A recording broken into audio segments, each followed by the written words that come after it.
Itulah sebabnya waktu kita turun di Aceh pada saat terjadi tsunami, FPI turun nggak tanggung-tanggung, 1.000 anggota FPI Laskar dari berbagai provinsi. Dari dari Sulawesi, dari Kalimantan, dari Jawa Timur, Tengah, Barat, kemudian juga dari Palembang, dari mana-mana. Semua kita bawa ke Aceh, 1.000. Dan ditambah 300 relawan dari anak-anak Aceh sendiri.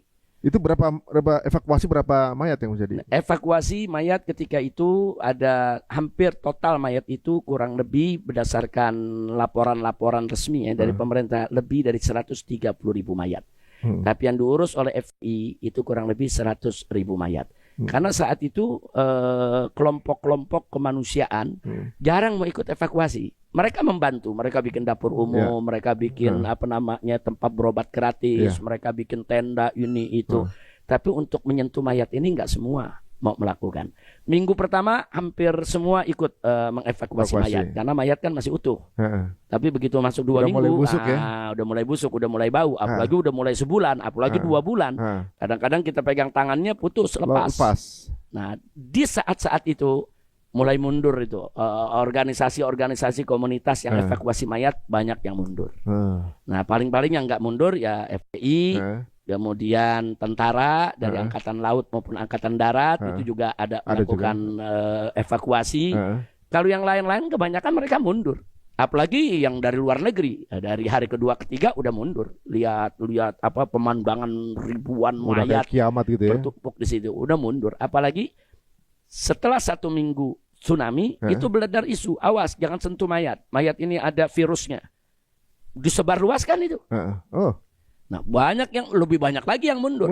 Makanya 1.000 kita punya laskar kita kumpulkan di masjid waktu itu depan makam Taman Pahlawan yang ada di Banda Aceh. Itu kita bahas.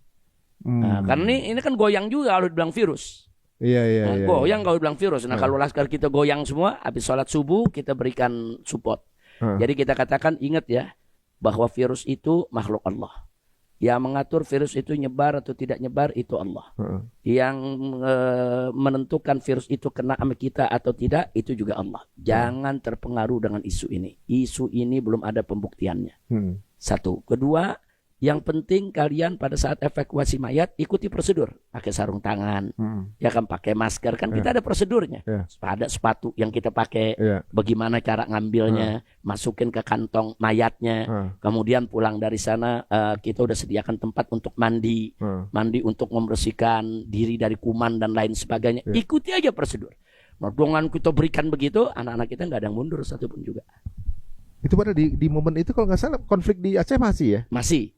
Nah, jadi saat itu kita punya pengalaman di Long ya. Nah, Long itu daerah memang yang ditengarai banyak aktivis GAM ketika itu. Karena kan daerahnya pebukitan, ada bukit-bukit, gunung-gunung. Jadi tentara nggak mau masuk ke Long. Karena kalau tentara masuk ke Long untuk ngumpulin mayat, mereka bisa menjadi korban snipernya GAM. Nah, jadi itu bahaya berarti dong. Itu memang daerah tidak daerah yang tidak direkomendasikan. Nggak ada ormas-ormas yang berani masuk ke sana dan dilarang oleh TNI. Sementara saudara-saudara kita dari GAM ini, mereka juga nggak berani turun untuk ngumpulin mayat. Karena kalau mereka turun nanti disergap TNI. Sama-sama loh. Nah, jadi yang ini nggak bisa turun. Padahal kan yang di bawah ini yang mati banyak keluarga mereka juga, kerabat mereka. Mereka turun takut disergap TNI. TNI juga mau evakuasi takut ditembakin GAM. Disitulah FPI berperan. Jadi kita maju, kita nggak ada pangdam ketika itu. Kita bilang kita minta izin, kita mau kirim 500 laskar untuk evakuasi mayat di Long. Karena di Long itu ada pabrik semen atau apa gitu di pinggir laut. Itu bisa ada 5.000 lebih. 5.000 jenazah. Buruh yang kerjanya mati di situ. Nggak ada yang selamat satupun juga. Di pabrik itu. Ada 5.000-an jenazah. Nah, jadi kita minta, tadinya TNI nggak ngizinin. Ya, tapi kita bilang ini mayat mau diapain? Kita bilang kita nggak tanggung jawab. Kalau Anda jadi korban GAM, saya yakin GAM nggak bakal nembakin kita. Akhirnya diizinkan. Nggak ada masalah. Nggak ada masuk, kita kerja dengan gerak cepat. Kenapa biasanya kita ngirim cuman di sana 10 laskar, sini 10 kali ini yang kita kirim nggak tanggung-tanggung 500. Karena banyak dan kita mau kerja cepat. Nah, akhirnya kita kerja.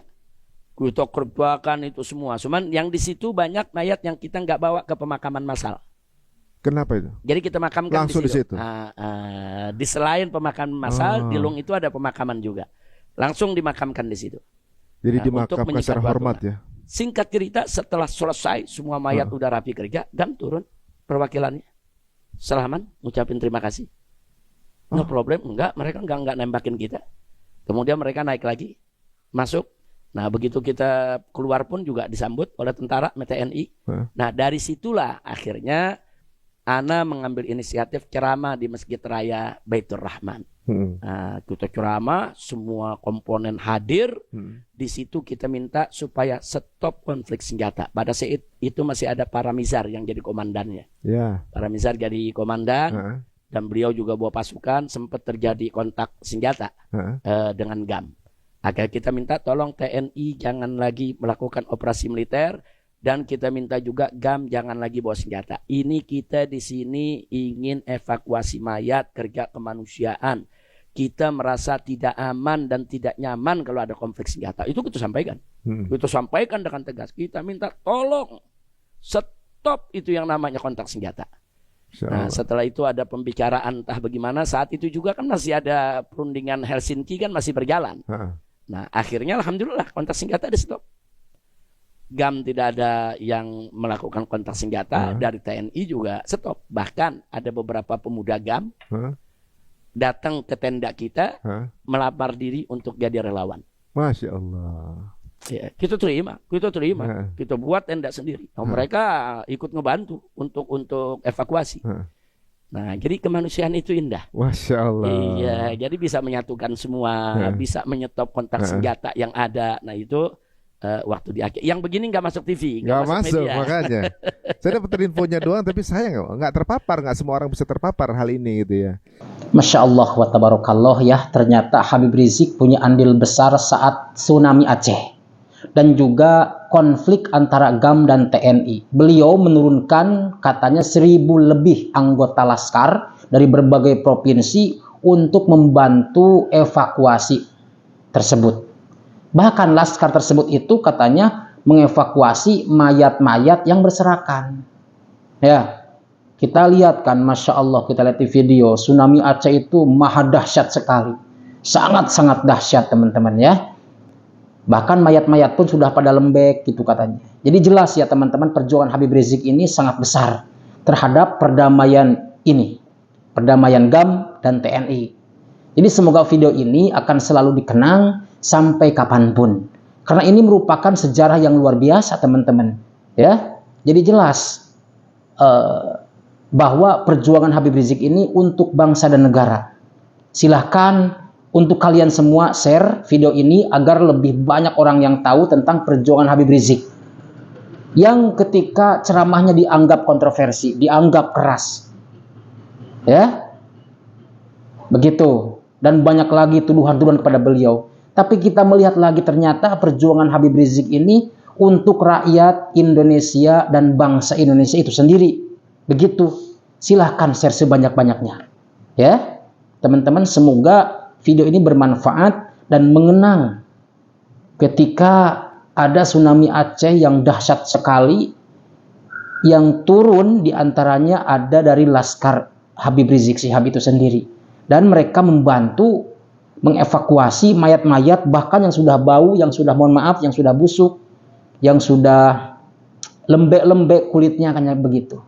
Jadi beliau turunkan 1.000 laskar dari berbagai provinsi untuk membantu mengevakuasi daripada teman-teman sahabat-sahabat TNI. Kemudian beliau juga salah satu orang yang ikut andil dalam perdamaian TNI dan GAM. Dan sampai saat ini alhamdulillah ya teman-teman, karena dulu kita lihat bahwa GAM itu ingin merdeka dan meminta seolah-olah memberontaklah kepada negara Indonesia. Ingin merdeka dan berpisah daripada Indonesia, daripada NKRI ini. Tapi alhamdulillah berkah TNI, berkah semua doa warga Indonesia, berkahnya Habib Rizik juga. Jadi GAM atau Aceh tidak jadi pecah, tidak jadi pisah. Semoga bermanfaat. Barakallahu fikum. Wallahul muwaffiq ila aqwamit thoriq. Wassalamualaikum warahmatullahi wabarakatuh.